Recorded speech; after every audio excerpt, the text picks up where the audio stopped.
Assalamualaikum warahmatullahi wabarakatuh. Perkenalkan, nama saya Muhammad Farulzi Rahmat. Pada kesempatan kali ini, saya akan mencoba menjelaskan dari makalah saya yang bertujuan untuk tugas akhir dari mata kuliah Seminar Akuntansi Keuangan yang berjudul Pengaruh Asimetri Informasi Terhadap Penerapan Manajemen Laba.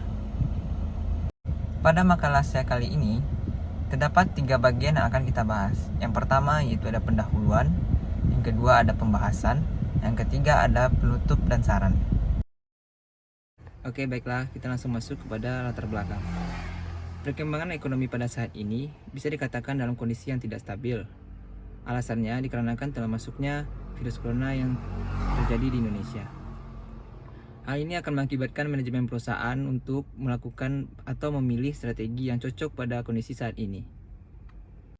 Karena bagi para investor, akan menentukan sebelumnya apakah mereka akan melanjutkan investasinya atau akan mengurangi investasi pada perusahaan yang akan mereka tuju.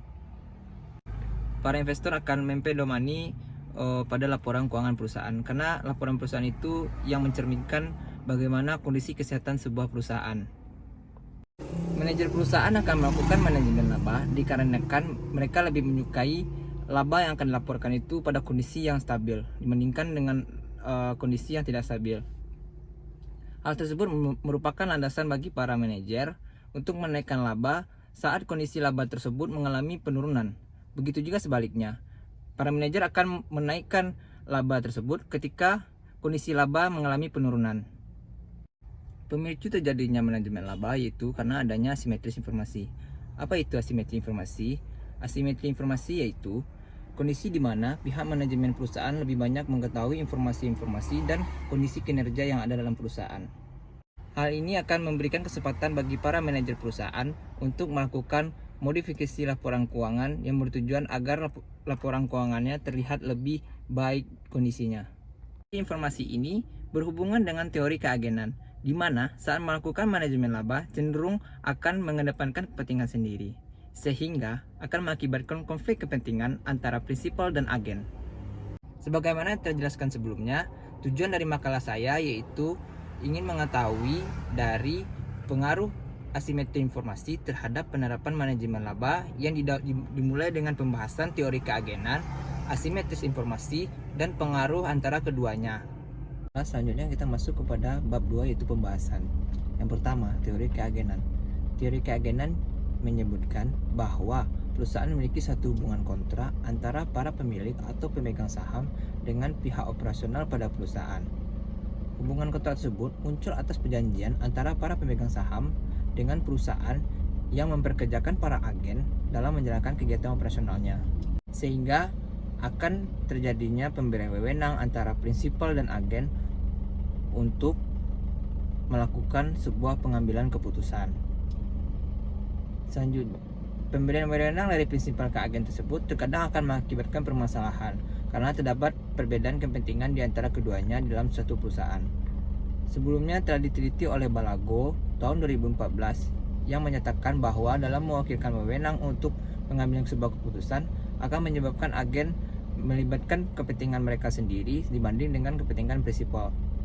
Prinsipal sebagai pemilik modal memberikan amanah berupa wewenang yang harus dijalankan oleh pihak agen dalam menjalankan seluruh kegiatan operasional perusahaan sesuai dengan tanggung jawab yang diberikan. Dengan begitu, agen diwajibkan melaporkan keadaan suatu perusahaan dalam keadaan yang real atau secara berkala. Selanjutnya, simetri informasi. Dalam mengelola perusahaan, manajemen perusahaan diwajibkan untuk memberikan laporan tentang kondisi perusahaan mereka kepada pemilik modal. Laporan mereka tersebut dibentuk dalam sebuah laporan keuangan. Informasi pada laporan keuangan sangat berguna bagi para pihak internal dan pihak eksternal perusahaan.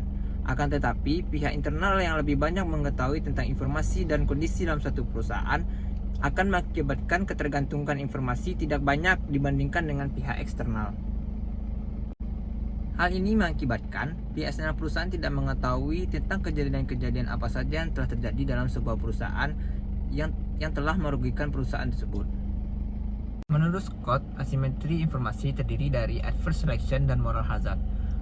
Adverse selection adalah kondisi di mana pihak agen lebih banyak mengetahui sehingga temuan fakta-fakta di lapangan tidak disampaikan kepada prinsipal. Sedangkan moral hazard adalah perilaku yang tidak wajar secara etika dan norma yang dilakukan oleh pihak agen yang tidak diketahui oleh para prinsipal. Selanjutnya, manajemen laba. Menurut Scott, manajemen laba yaitu tindakan yang dilakukan oleh manajer perusahaan dalam mengambil kebijakan yang terdapat pada standar akuntansi dengan memaksimalkan pencapaian perusahaan dan kondisi perusahaan.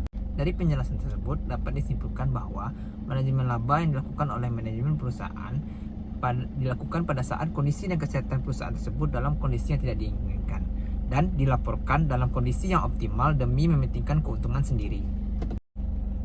Selanjutnya yaitu faktor pendorong manajemen laba. Praktik manajemen laba sebelumnya telah dijelaskan oleh Watts pada tahun 1986 melalui teori akuntansi positif yang menampilkan 3 hipotesis dasar, yaitu pertama hipotesis perencanaan bonus, yang kedua yaitu hipotesis kontrak utang, yang ketiga yaitu hipotesis politik. Yang pertama, kita masuk kepada hipotesis perencanaan bonus. Setiap perusahaan yang terdapat rencana dalam pemberian bonus dapat disimpulkan bahwa ketika laba kondisinya di bawah bogey, maka manajer perusahaan tidak akan menerima bonus tambahan. Sedangkan jika kondisi laba berada pada cap, maka manajer juga tidak akan memperoleh bonus tambahan. Selanjutnya, hipotesis kontra utang. Manajer perusahaan melakukan manajemen laba dengan tujuan agar tidak adanya terjadi pelanggaran perjanjian antara pihak perusahaan dengan pihak kreditor. Pada perusahaan yang memiliki debt to equity ratio yang tinggi, biasanya sukar untuk mendapatkan dana dari pihak kreditor. Dengan demikian, manajer perusahaan akan melakukan manajemen laba dengan menerapkan metode akuntansi yang nantinya akan mendapatkan penunjangan pendapatan dana. Selanjutnya, hipotesis biaya politik. Pada perusahaan yang besar, cenderung akan mempunyai biaya politik yang tinggi. Manajer perusahaan akan melakukan manajemen laba dengan metode akuntansi dengan tujuan menurunkan laba. Karena jika perusahaan melaporkan laba dengan terlalu tinggi, nantinya akan menimbulkan pertanyaan dari pihak eksternal perusahaan. Biaya politik adalah biaya yang ditanggung oleh perusahaan dari tindakan politik. Sebagai contoh, seperti demo tuntutan para pekerja atau buruh. Atau selanjutnya gerakan. Selain dari faktor pendorong tadi, terdapat motivasi untuk melakukan praktik manajemen laba menurut Scott. Yang pertama yaitu bertujuan mendapatkan bonus, yang kedua yaitu menghindari biaya politik, yang ketiga yaitu penghindaran perpajakan, yang keempat yaitu pertukaran CEO, yang kelima initial public offering, yang keenam pemberian informasi kepada investor. Selanjutnya yaitu pola dan teknik manajemen laba. Pertama yaitu teknik manajemen laba. Pada penelitian yang dilakukan oleh Setiawati pada tahun 2000 menjelaskan terdapat 3 teknik manajemen laba. Yang pertama yaitu mengandalkan peluang untuk membuat estimate akuntansi.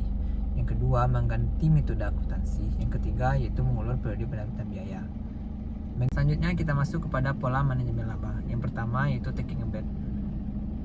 Taking a bet ini adalah pola yang terjadi pada saat pergantian CEO yang baru dengan melaporkan jumlah kerugian yang sangat besar, dengan tujuan agar laba yang dihasilkan besar pada masa yang akan datang.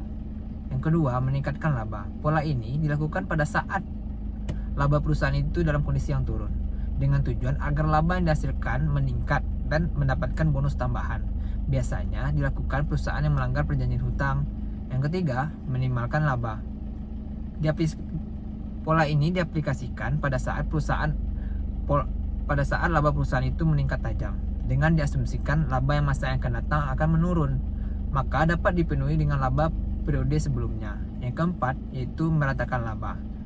Pola ini diaplikasikan untuk